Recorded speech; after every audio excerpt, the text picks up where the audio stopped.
La sala de pilotos del Aeropuerto Internacional de Seattle era un santuario de profesionalismo contenido, un espacio diseñado para la concentración silenciosa y breves momentos de descanso entre vuelos. Sillones mullidos se alineaban en grupos ordenados, mientras el zumbido bajo del aire acondicionado se mezclaba con el susurro ocasional de cartas de vuelo siendo revisadas. Las paredes estaban decoradas con fotografías vintage de aviación, un homenaje silencioso a la historia del vuelo. Al fondo, una máquina de café burbujeaba suavemente, su aroma intenso mezclándose con el olor estéril del desinfectante. La capitana Laura Hargrove empujó la pesada puerta con facilidad experta, sus zapatos pulidos resonaban contra el suelo de baldosas. A sus 52 años, caminaba con la seguridad inquebrantable de quien había pasado más de la mitad de su vida en el cielo. Su uniforme estaba impecable, su cabello entrecano recogido en un moño perfecto, y sus agudos ojos azules no pasaban nada por alto. Acababa de terminar la sesión informativa previa al vuelo y esperaba unos minutos de soledad antes de su próxima salida. Entonces lo vio. Antes de continuar, suscríbete al canal y cuéntanos desde dónde nos ves. Vamos a ver hasta dónde llega esta historia. Un adolescente negro estaba sentado cerca de la ventana, absorto en una tableta que reproducía un documental de aviación. Su postura era relajada pero atenta, sus dedos recorrían ocasionalmente las líneas de una aeronave en la pantalla como si memorizara cada contorno. Llevaba una camisa abotonada, bien planchada, y un gafete de visitante de Horizon Airlines prendido al cuello.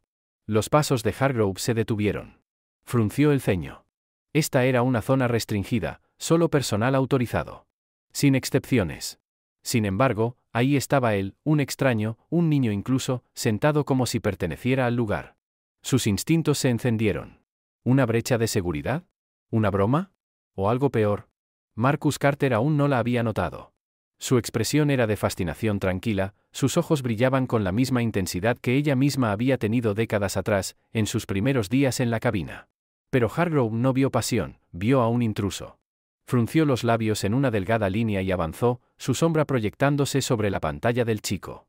Solo entonces Marcus alzó la vista, su rostro iluminado por la cortesía automática de quien fue criado para respetar la autoridad. Pero antes de que pudiera hablar, la voz de Hargrove cortó el aire como una cuchilla. ¿Qué haces aquí? El brillo en los ojos de Marcus se apagó, reemplazado por confusión. Abrió la boca para explicarse, pero Hargrove no esperó. Su mirada bajó al gafete, sus dedos ya querían inspeccionarlo por sí mismos. Esto no era solo sospecha. Era certeza, la clase de certeza nacida de años de suposiciones endurecidas en instinto. Y en ese momento, el tranquilo santuario de la sala de pilotos se convirtió en el primer campo de batalla de un enfrentamiento que cambiaría la vida de ambos. Marcus Carter soñaba con volar desde que tenía memoria. Su primer recuerdo era el rugido de los motores de reacción sacudiendo las ventanas del auto mientras su padre estacionaba cerca de la reja perimetral del aeropuerto. Tenía 4 años, las pequeñas manos pegadas al vidrio, mirando cómo gigantes plateados desafiaban la gravedad con una gracia que parecía mágica. Ese día, algo dentro de él se alineó, una certeza silenciosa de que ese era su lugar. A los 7, podía identificar aviones solo por sus siluetas, la joroba distintiva de un Boeing 747, las alas esbeltas del Airbus A380 cortando las nubes. Las paredes de su cuarto desaparecieron bajo un mosaico de esquemas impresos y pósters descoloridos de exhibiciones aéreas. Mientras otros niños coleccionaban tarjetas de béisbol, Marcus acumulaba manuales de piloto de tiendas de segunda mano, con páginas desgastadas por noches de estudio a la luz de una linterna. Su padre, Daniel Carter, detectó la obsesión desde temprano. Exmecánico de la Fuerza Aérea, había visto esa misma devoción en los mejores pilotos e ingenieros. Los fines de semana se convirtieron en clases improvisadas de aerodinámica. Daniel dibujaba alas en servilletas en los cafés, explicando vectores de sustentación con un dimubde de café. Cuando Marcus cumplió 12, su padre lo sorprendió con un viejo joystick de simulador de vuelo, rescatado de una Cessna desmantelada. Ese verano construyeron juntos una cabina de simulación con madera reciclada, las rodillas de Marcus chocando contra un panel de instrumentos de AAA mientras practicaba aterrizajes en un monitor parpadeante. El programa juvenil de aviación de Horizon Airlines era una meta casi imposible. 300 aspirantes para solo 5 lugares. Marcus pasó semanas trabajando en su ensayo de postulación, escribiendo y reescribiendo hasta que le dolían los dedos. Escribió sobre cómo se le apretaba el pecho al ver despegar un avión, sobre su copia gastada de Stick and Rudder que guardaba bajo la almohada, y sobre cómo cambiaría todos los videojuegos del mundo por 10 minutos en una cabina real. Cuando llegó la carta de aceptación, se quedó mirando el logo en relieve por un minuto entero antes de que la realidad lo golpeara. Este era el primer paso verdadero. Ahora, sentado en la sala de pilotos con su gafete de visitante brillando bajo las luces fluorescentes, Marcus trazaba con los dedos el emblema de Geraisen en la funda de su tableta. El documental seguía reproduciéndose, olvidado en su regazo. A su alrededor, la sala zumbaba con los rituales previos al vuelo, pilotos revisando informes meteorológicos, primeros oficiales murmurando en sus auriculares. Marcus memorizaba cada detalle, el peso del aire, la forma en que la luz del sol se filtraba por las persianas y caía sobre los mapas de navegación. Era un terreno sagrado.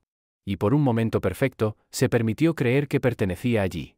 Una sombra cayó sobre la pantalla de Marcus como una nube de tormenta repentina. Levantó la vista y se encontró con un rostro tallado en hielo, pómulos marcados, labios tensos y blancos por la presión, ojos que lo examinaban como si fuera un panel de instrumentos defectuoso. Las franjas en el uniforme de la mujer la identificaban como parte de la tripulación superior, pero su postura comunicaba algo más oscuro: territorio, dominio, la certeza inquebrantable de que él no encajaba allí. Esta área es solo para personal de vuelo, dijo, cada palabra pronunciada como un clavo siendo martillado en un ataúd de prejuicios. Marcus sintió que el estómago se le caía.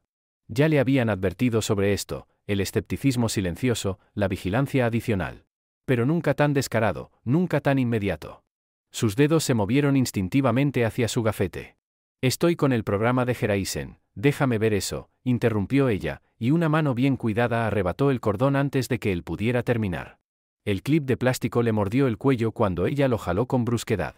De cerca, Marcus percibió el olor acre de café y desinfectante mientras ella inclinaba la identificación hacia la luz, raspando con la uña el sello holográfico como si esperara que se despegara.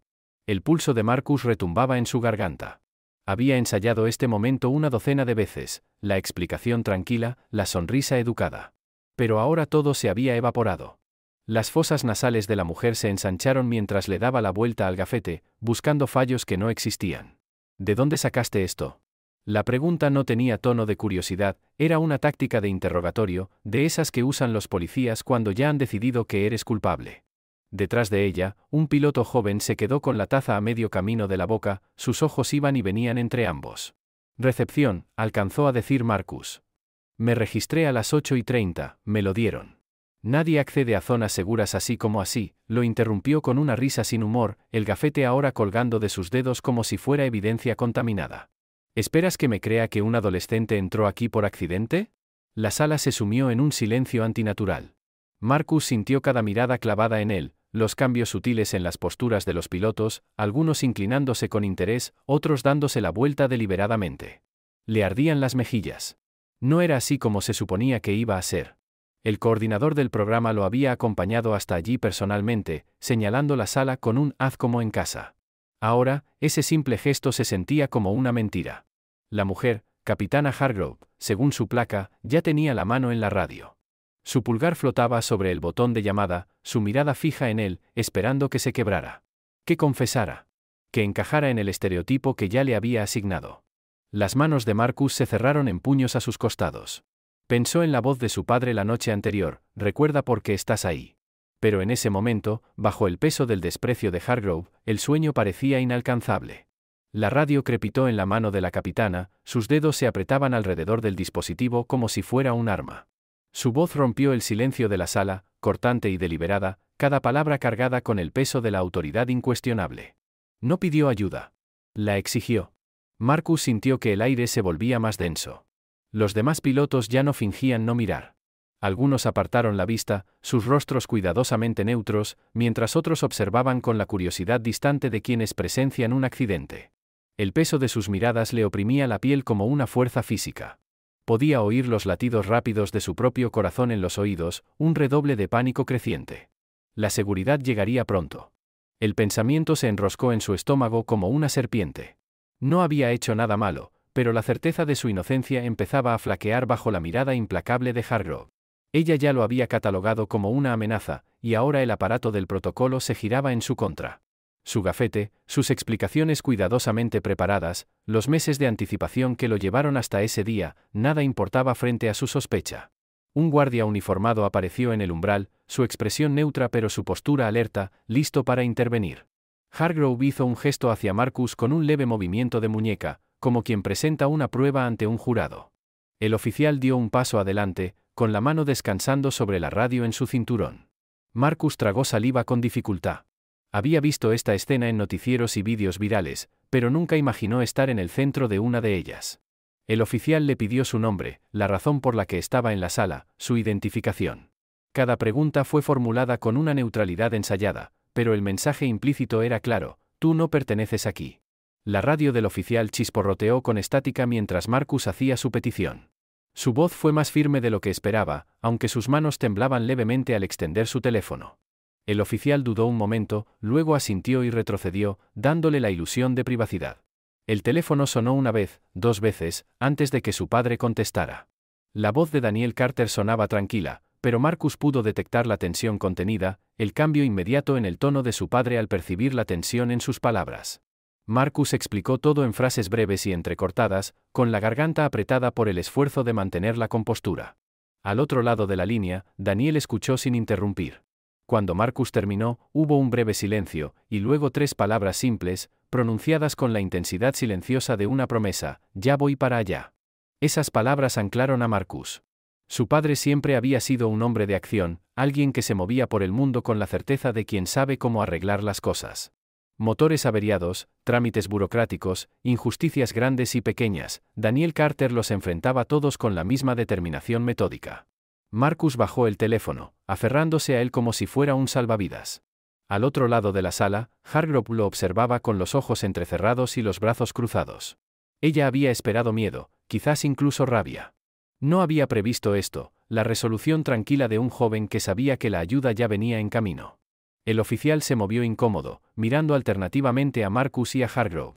La dinámica había cambiado, aunque no podía decir con exactitud cómo. El chico frente a él ya no parecía un intruso.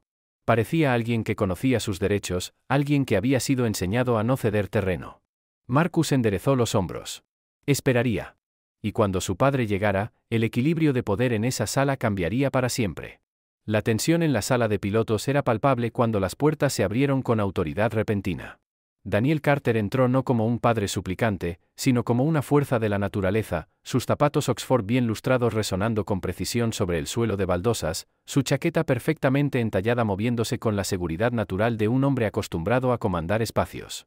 A cada lado lo flanqueaban 2 funcionarios de la FAA, con sus credenciales a la vista y expresiones cuidadosamente neutrales, pero cargadas de autoridad silenciosa. Todas las cabezas se volvieron mientras el grupo avanzaba. La postura de la capitana Hargrove se tensó imperceptiblemente, sus dedos alisando de forma automática su uniforme ya impecable. El oficial de seguridad que había estado interrogando a Marcus dio un paso atrás por reflejo, retirando la mano de su radio. Hubo un momento de silencio absoluto mientras la comprensión se extendía: ese no era un padre común viniendo a buscar a su hijo. La mirada de Daniel recorrió la sala, deteniéndose brevemente en su hijo antes de fijarse en Hargrove. Sus ojos cargaban el peso de incontables inspecciones de seguridad, de vuelos cancelados y licencias revocadas. Cuando habló, su voz fue engañosamente tranquila, del tipo que precede a la tormenta. Tengo entendido que ha habido cierta confusión respecto a las credenciales de mi hijo. Las grabaciones de seguridad se reprodujeron en el monitor con claridad fría e imparcial. Ahí estaba Marcus, registrándose en la recepción, recibiendo su gafete de visitante de parte del coordinador del programa. La marca de tiempo coincidía perfectamente con su historia. Se veía al coordinador acompañándolo hasta la sala, incluso sosteniéndole la puerta. Cada cuadro contradecía las acusaciones de Hargrove. Daniel observaba la pantalla con los brazos cruzados y el rostro inescrutable. El director de seguridad del aeropuerto se movía incómodo en su silla, lanzando miradas nerviosas a los funcionarios de la FAA que permanecían firmes junto a la puerta. La certeza anterior de Hargrove se había transformado en una defensiva rígida, sus labios apretados en una línea fina mientras el vídeo desmantelaba sus suposiciones. Cuando la reproducción terminó, Daniel se giró lentamente. Su voz, al hablar, se proyectó en toda la sala con calma y precisión: esto no se trata de un chico en una sala de espera. Se trata de lo que ocurre cuando el prejuicio se disfraza de protocolo. No elevó la voz. No lo necesitaba. El peso de su posición, de la verdad expuesta, llenaba el espacio de manera más contundente que cualquier grito. Marcus observaba a su padre con una admiración silenciosa. En ese momento, Daniel no era solo su papá, era la encarnación viva de la justicia, de la corrección de un error. El director de seguridad comenzó a tartamudear disculpas, pero el daño ya estaba hecho. La grabación no solo había probado la inocencia de Marcus, había expuesto la podredumbre del prejuicio que casi había truncado los sueños de un joven. Los días posteriores al incidente se propagaron por Horizon Airlines como turbulencia en una cabina sin preparar.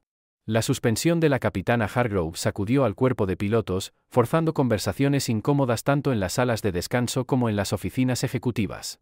El equipo legal de la aerolínea actuó con rapidez, emitiendo comunicados cuidadosamente redactados sobre la revisión de protocolos internos, mientras borraban discretamente el perfil de Hargrove de la página de liderazgo corporativo. Marcus regresó al programa la semana siguiente, aunque bajo circunstancias muy distintas.